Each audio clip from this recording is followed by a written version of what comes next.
After a weekend of immigration protest, new demonstrations today in downtown San Diego.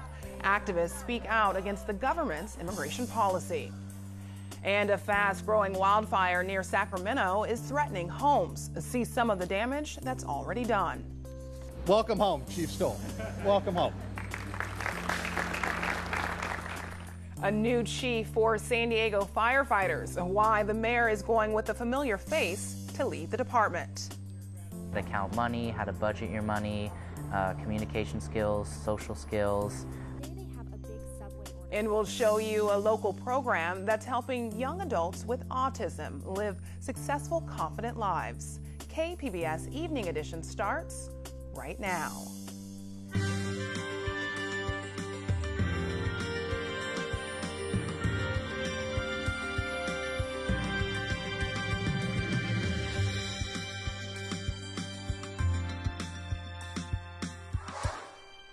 Good evening and thanks for joining us. I'm Ebony Monet. Frustration over family separations fueled protests from Chicano Park to downtown San Diego today. At one point, protesters displayed a large banner on the side of the Westin Hotel that reads, "Free our families now." It's a change in tactic from the permanent marches we saw this weekend. KPBS reporter Taryn Minto has the sights and sounds from today's event.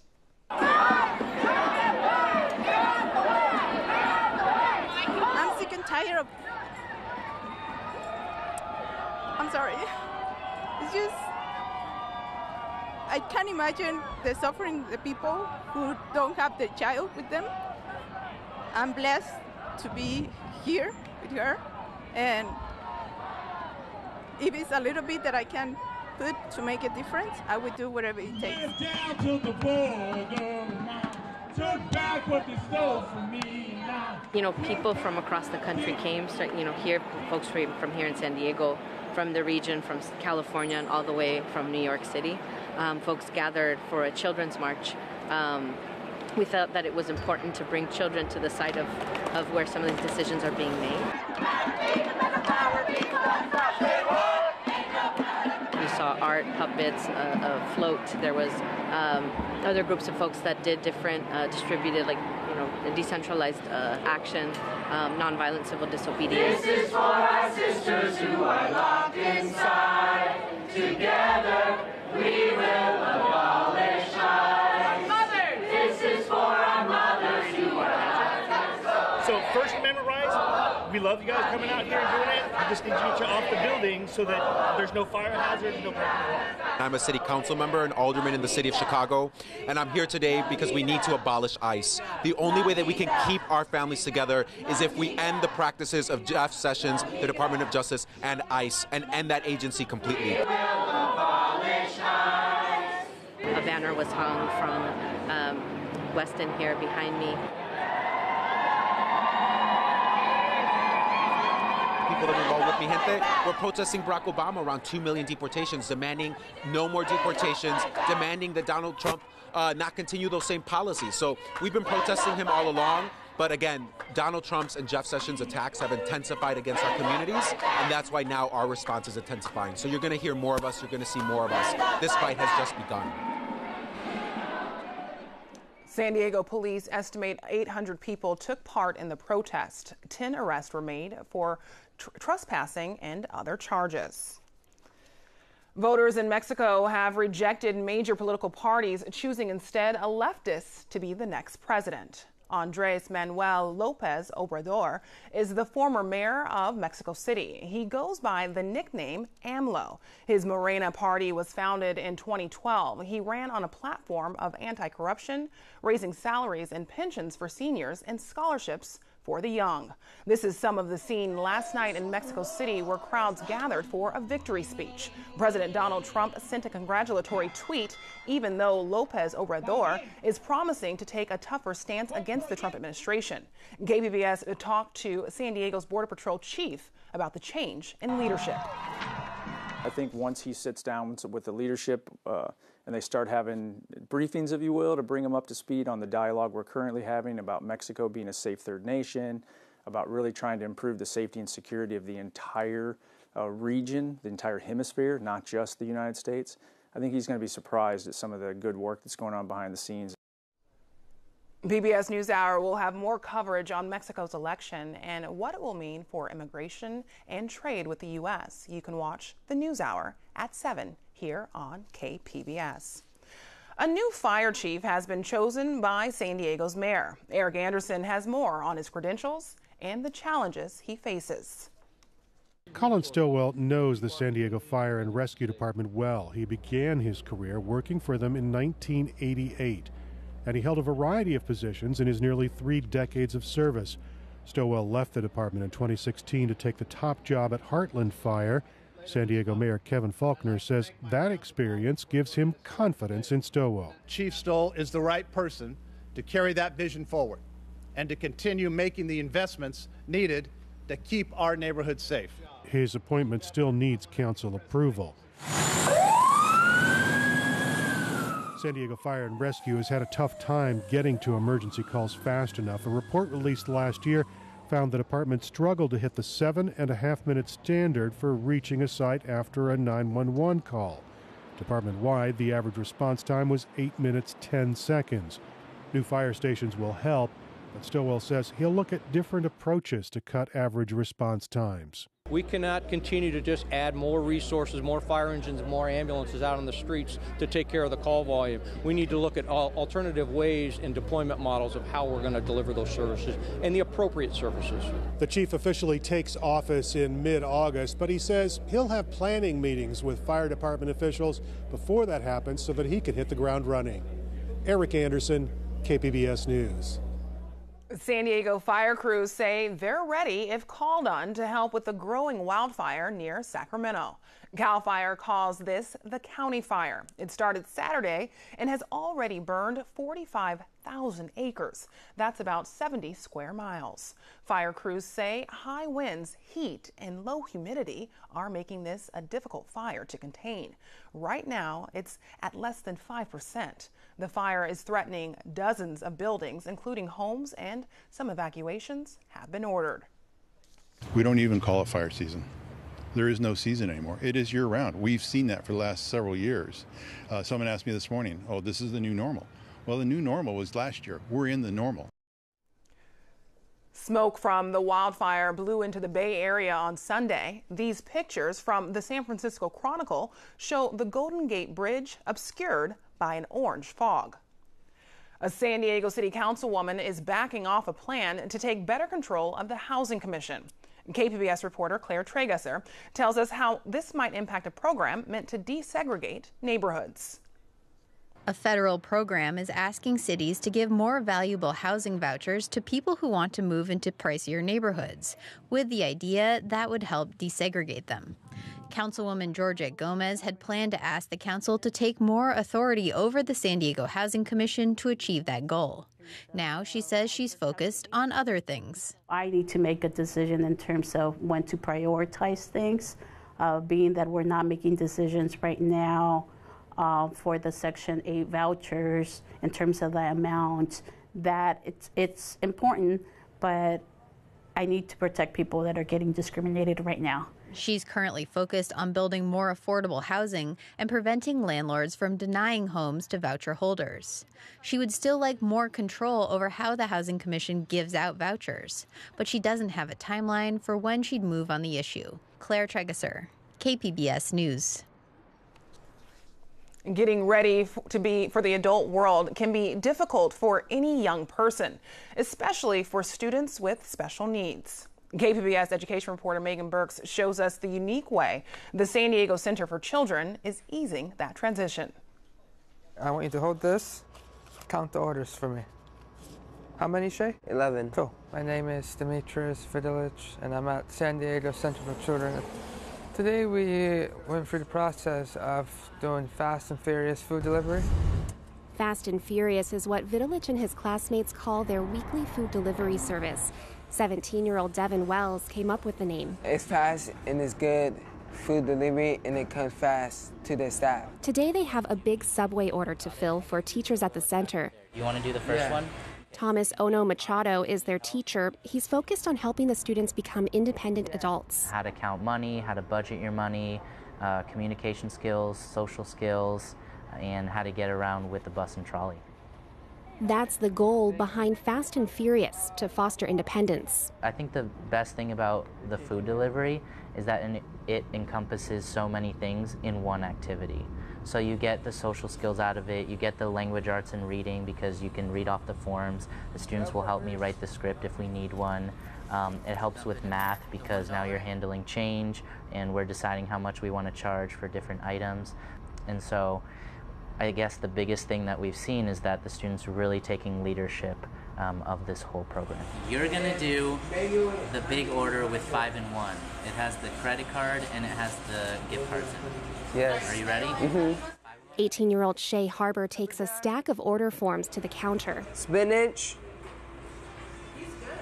onions. The very first time we did this, it was kind of stressful because I didn't know how to meet new people and to take orders from the order forms. And it feels like a lot easier for me now. All together? Yes, thank you. Yeah, okay. Ono Machado says after 10 months of delivering to staff in nearby businesses, that's true for all of his students. Our students have come a long way. You know, at the beginning, we had scripts to read off of, and we used that for months.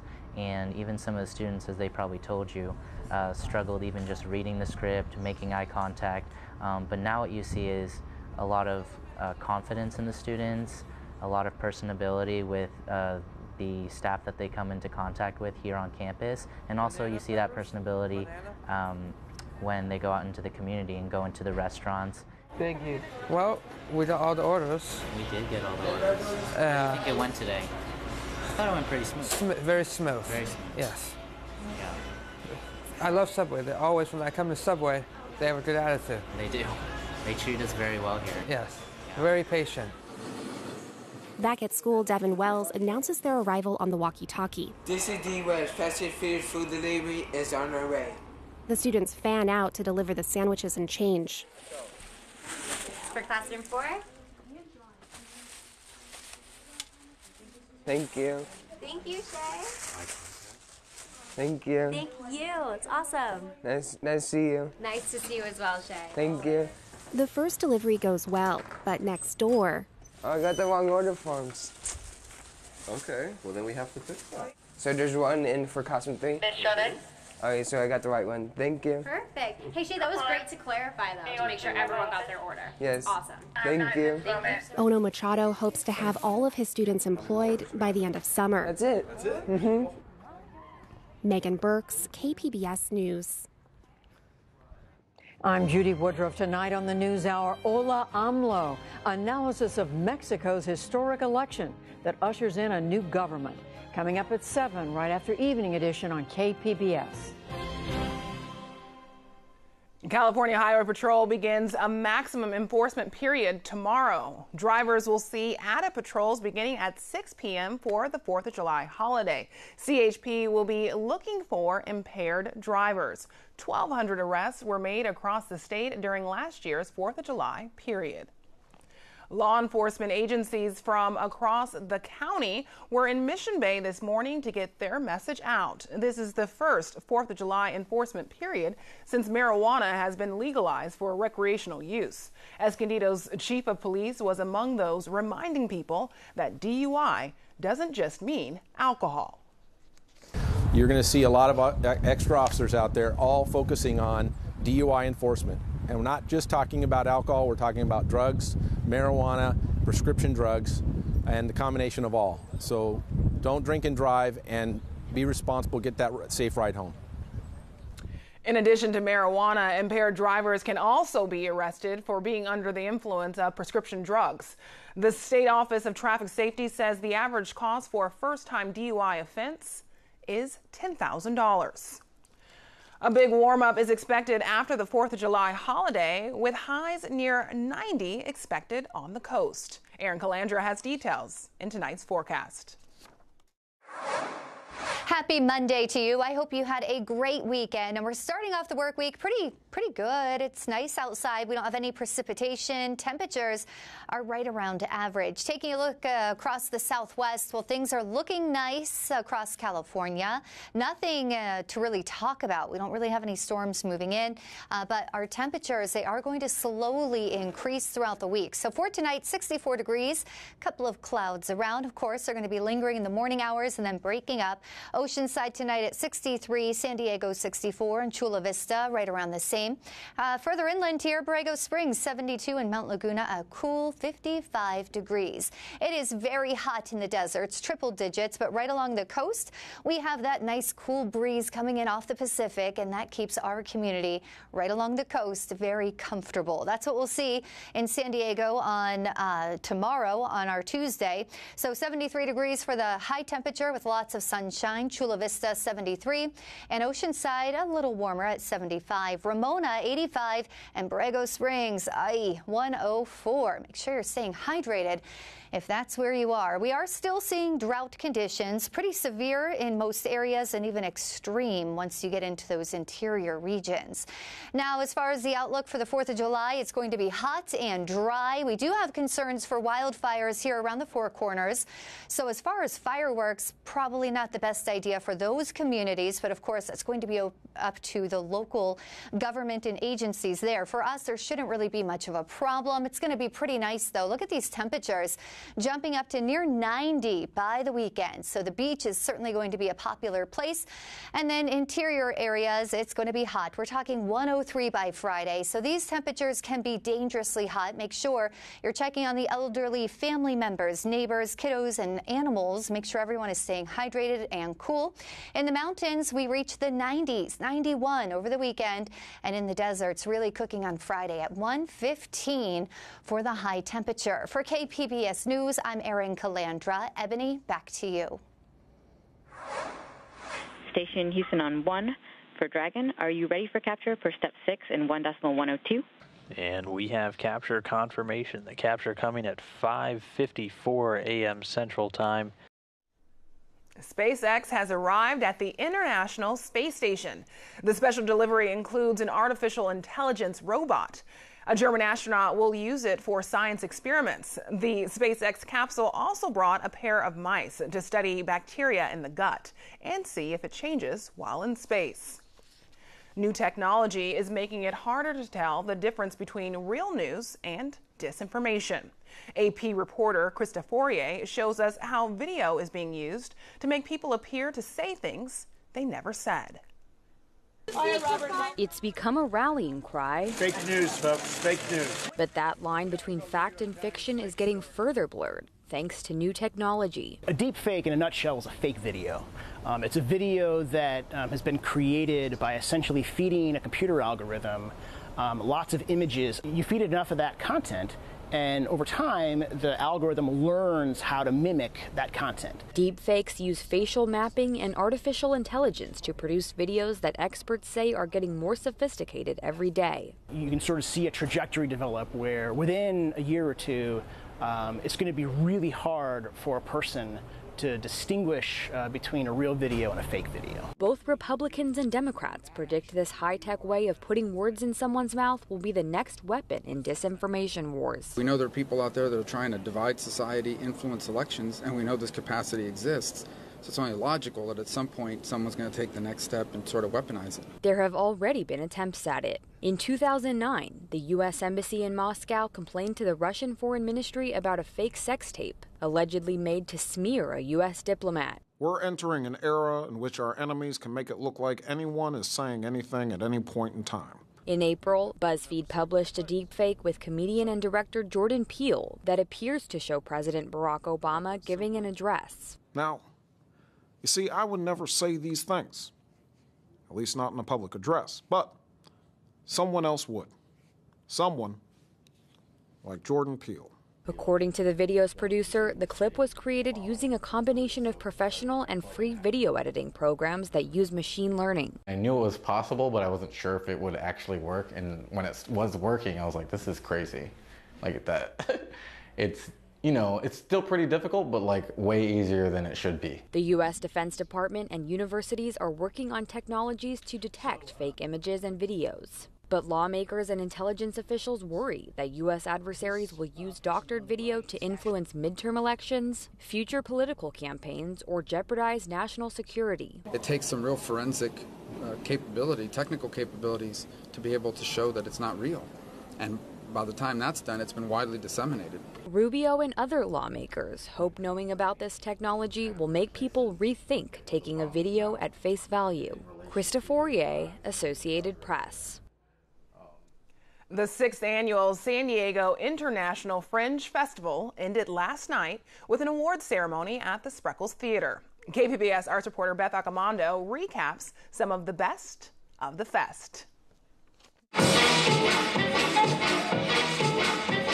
Over the past 11 days, San Diego International Fringe Festival served up 61 shows from San Diego and around the globe.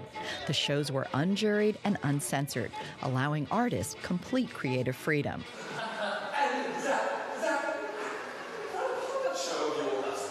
Have you even recouped the costs? 9841 Rukali was the most perfectly realized show of the festival. I was thrilled to see it take home 2 awards, Outstanding Drama and Outstanding Actor in a Drama for Gianmarco Bussetti. His one-man show recounted the life of a gypsy boxer living in Nazi Germany.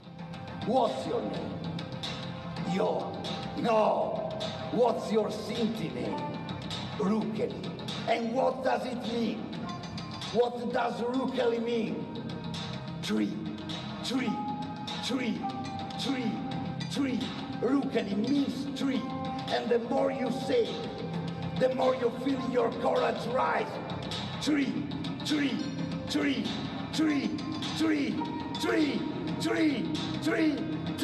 And then she said, look at you, look straight in the eye. Young Rukeli troll. A tree doesn't fall if its roots are deep enough. Austin Dean Ashford, who was performing at his first ever Fringe Festival, also took home 2 awards. One was for Outstanding Solo Performance in Island Trap, a retelling of the Odyssey. My body's a medallion. 100% Yay Area, California. Son of Howard and Anita.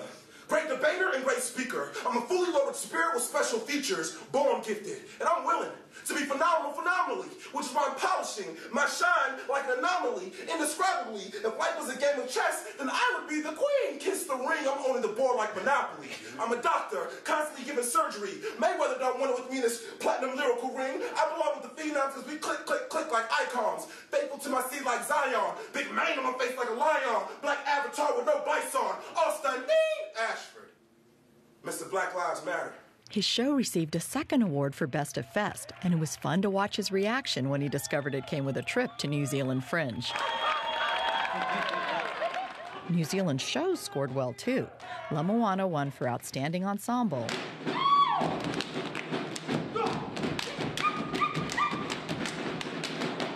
And the duo of Sub won Outstanding Dance Performance for Blueprint. Shake you up, bro. Shake you up. It's that beat that make you bump your bum. Outstanding Site-Specific went to I'm Smiling Because I'm Uncomfortable, which was a play about eating disorders performed at an Airbnb while the artist prepared a meal. And from San Diego, Turning Tides Theater Company won Outstanding Musical Ensemble for their pop culture mashup, Wicked Wizards, a Potter parody. And the good news is that people will have a second chance to catch the show in an extended format at the Lyceum Theater during Comic-Con. In addition to the Fringe Awards, artists also got to vote for their favorite show. And this year, artist pick went to Cinebra, A History of Horror. That was the show I felt best embodied the wacky and wonderful spirit of Fringe. Where horror girls and their married best, we can cosplay with a refinesse, with the biggest brands, with the biggest brains, and movie facts running through our veins. If your horror knowledge is so high, you could learn a thing from Cinebra.